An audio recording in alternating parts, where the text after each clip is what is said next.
Sunday ശാലോമിലേക്ക് സ്വാഗതം. ഞാൻ Jose John Mallikassery.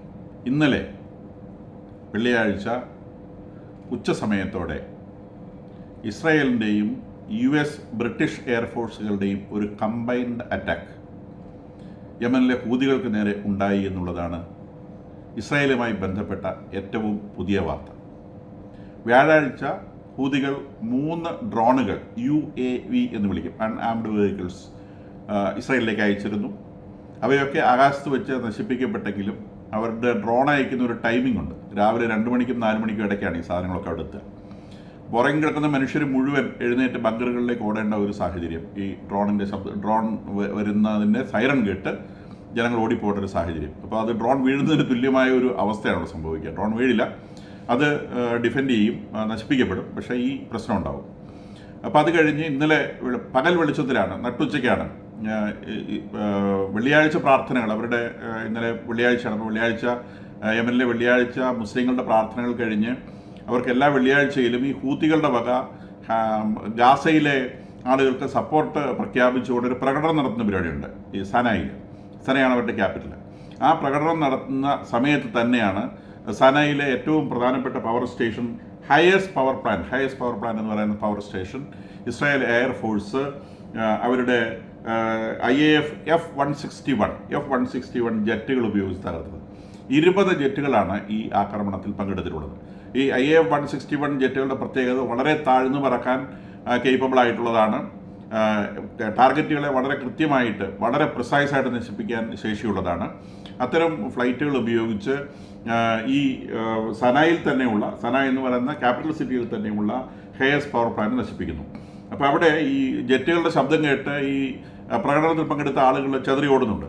അപ്പോൾ അത്രയും അടുത്താണ് ഈ ആക്രമണം നടന്നിട്ടുള്ളത്. കൂടാതെ അവരുടെ 2 പോർട്ടുകൾ, ഹോദിയ പോർട്ടും റാസ് ഇസ പോർട്ടും, ഇത് രണ്ടും റെഡ് സീയിലെ പോർട്ടുകളാണ്, വെസ്റ്റേൺ സൈഡിലുള്ള പോർട്ടാണ്. നമുക്കറിയാവുന്ന പോലെ യമന് വെസ്റ്റേൺ സൈഡിലും സൗതേൺ സൈഡിലും കടലുകളുണ്ട്. സൗതേൺ സൈഡിലുള്ള അറബിക്കടലാണ്, വെസ്റ്റേൺ സൈഡിലുള്ള റെഡ് സീ ആണ്. അപ്പോൾ ഈ റെഡ് സീയിലാണ് ഇവർ പ്രധാനമായിട്ട് ഇവരുടെ ആക്രമണങ്ങളെല്ലാം വരുന്നത്. റെഡ് സീയിലാണ്. ഈ റെഡ് സീയിലൂടെ കടന്നു പോകുന്ന കപ്പലുകളെ ആക്രമിക്കുക എന്നുള്ളതാണ് ഹൂതികളുടെ ഒരു പ്രധാനപ്പെട്ട വിനോദം. അപ്പോൾ ആ റെഡ് സീയിലുള്ള ഇവരുടെ 2 പോർട്ടുകൾ നശിപ്പിക്കപ്പെട്ടിട്ടുണ്ട്. അതിൽ ഒന്നാമത്തെ പോർട്ട് ഉപയോഗിക്കാൻ പറ്റാത്ത തരത്തിൽ, ഹാദിയ എന്ന് പറയുന്ന പോർട്ട് ഉപയോഗിക്കാൻ പറ്റാത്ത തരത്തിലായി. റാസ് ഇസ എന്ന് പറയുന്ന പോർട്ടിൽ ഇപ്പോൾ 20 മണിക്കൂറുകൾക്ക് ശേഷം, ആക്രമണം കഴിഞ്ഞിട്ട് 10-20 മണിക്കൂറാവുന്നു, ശേഷവും തീ അണച്ചിട്ടില്ല, അവിടെ തീ ഉയർന്നുകൊണ്ടിരിക്കുകയാണ് എന്നുള്ളത് വരുന്നു.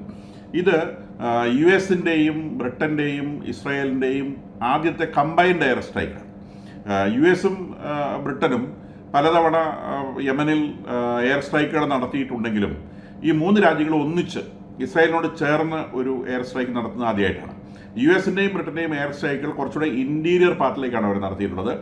അവരും പ്രധാനമായിട്ട് ഫോക്കസ് ചെയ്തിട്ടുള്ളത് പവർ സ്റ്റേഷൻസിനെയും മിലിറ്ററി പോസ്റ്റുകളെയുമാണ്.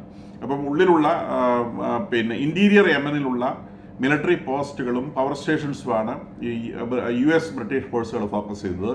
നേരെ മറിച്ച് ഈ ഇസ്രായേലി ഫോഴ്സ് ഫോക്കസ് ചെയ്തത് ക്യാപിറ്റൽ സിറ്റിയിലുള്ള ഒരു പവർ സ്റ്റേഷനും കൂടാതെ റെഡ് സീയിലുള്ള 2 പോർട്ടുകളുമാണ്. അപ്പോൾ അതിൽ US ബ്രിട്ടീഷ് ഫ്ലൈറ്റുകളുടെ എണ്ണത്തെക്കുറിച്ച് ധാരണ വന്നിട്ടില്ല. നേരെ മറിച്ച് ഈ ഇസ്രായേലിൻ്റെ എയർഫോഴ്സിൽ 20 ഫ്ലൈറ്റ്സ് ആണ് ഉണ്ടായിരുന്നതെന്ന് ഇസ്രായേൽ തന്നെ വെളിപ്പെടുത്തിയിട്ടുണ്ട്. ഇതിനകത്തുള്ള കാഷ്വാലിറ്റീസ് എത്രയാണ്, എത്ര ആളുകൾ മരിച്ചിട്ടുണ്ട്, ഇത്തരം കാര്യങ്ങളെക്കുറിച്ചൊന്നും വിവരങ്ങൾ വരുന്നില്ല. യമൻ ടെലിവിഷൻ ആദ്യം പറഞ്ഞിട്ടുള്ളത് ഒരാൾ മരിക്കുകയും നിരവധി പേർക്ക് പരിക്കേൽക്കുകയും ചെയ്തു എന്നുള്ളതാണ് യമൻ ടെലിവിഷൻ പറഞ്ഞിട്ടുള്ളത്. കൂടാതെ അവർ റിട്ടാലിയേറ്റ് ചെയ്യുമെന്നൊക്കെയുള്ള സാധാരണ ഭാഷയിലുള്ള മറുപടികൾ വരുന്നുണ്ട്. അതുകൂടാതെ ഇസ്രായേൽ കാറ്റഗോറിക്കലായിട്ട് പറഞ്ഞിട്ടുള്ള കാര്യം, we will hunt down your leaders. ഹൂതികളോട് പറഞ്ഞിട്ടുള്ളതാണ്, നിങ്ങളുടെ നേതാക്കന്മാരെ ഞങ്ങൾ വേട്ടയാടി പിടിക്കും.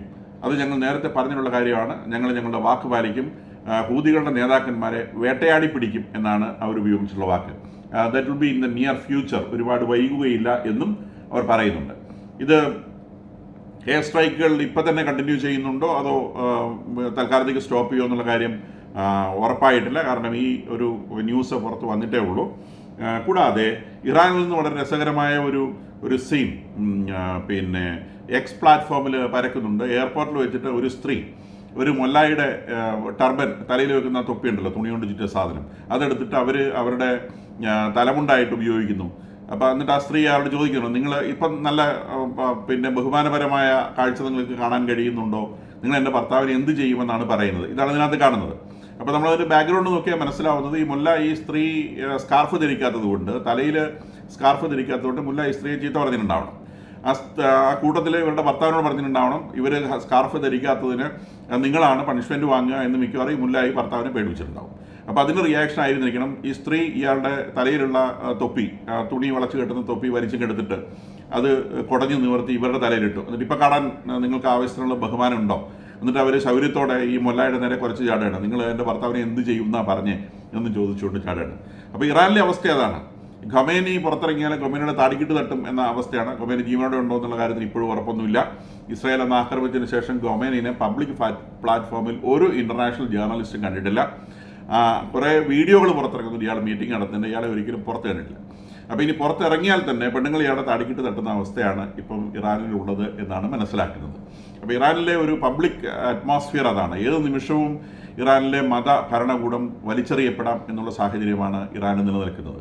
അപ്പോൾ ഈ നാണക്കേട് മാറ്റാനായിരിക്കണം ഇറാൻ അവരുടെ ഒരു അണ്ടർഗ്രൗണ്ട് മിസൈൽ ഉള്ള സ്ഥലം എന്ന് പറഞ്ഞൊരു സാധനം ഇപ്പോൾ എക്സ്പോസ് ചെയ്ത് ഇൻ്റർനാഷണൽ മീഡിയയിൽ വരുന്നുണ്ട്.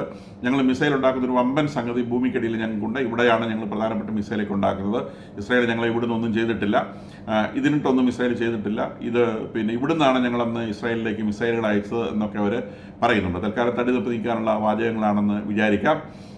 ഇതാണ് ഇപ്പോഴുള്ള റീസെൻറ്റ് ന്യൂസ്.